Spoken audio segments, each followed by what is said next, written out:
Itsy Bitsy Radio pentru copii și părinți isteți te invită la Meditații pentru părinți. Il arrive que certains enfants ont des mamans ou des papas qui ont plein de désirs sur eux, qui déposent plein de désirs sur l'enfant.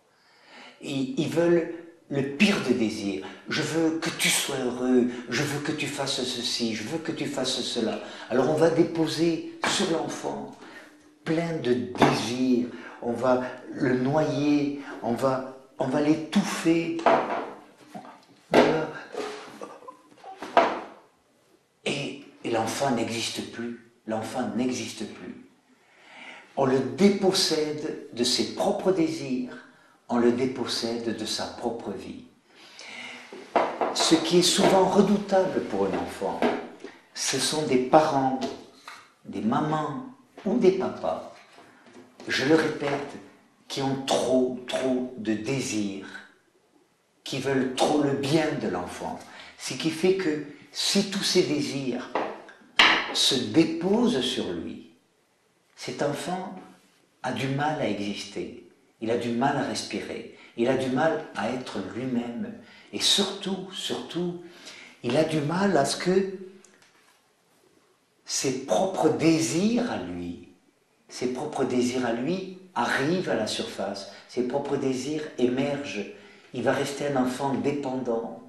Il va rester un enfant, il risque, c'est pas toujours le cas, il risque de rester un enfant dépendant des désirs de l'autre.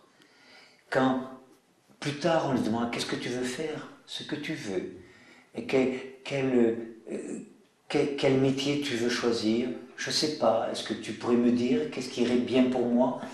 Ces enfants, ils sont dépossédés de leurs propres désirs parce qu'ils ont reçu, avec beaucoup d'amour,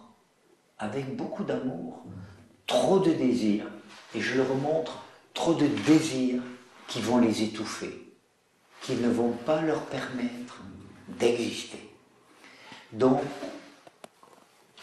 qu'on ait des désirs, comme père, comme maman, sur nos propres enfants, est une bonne chose, mais il faut éviter d'avoir des désirs terroristes, des désirs envahissants, des désirs sur l'enfant. Il faut avoir des désirs vers l'enfant, pas sur l'enfant.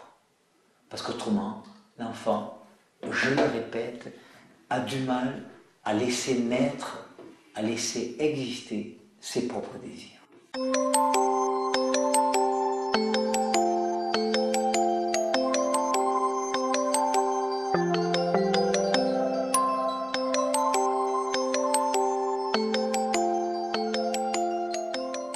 Itsy Bitsy Radio pentru copii și părinți isteți ți-a prezentat Meditații pentru părinți.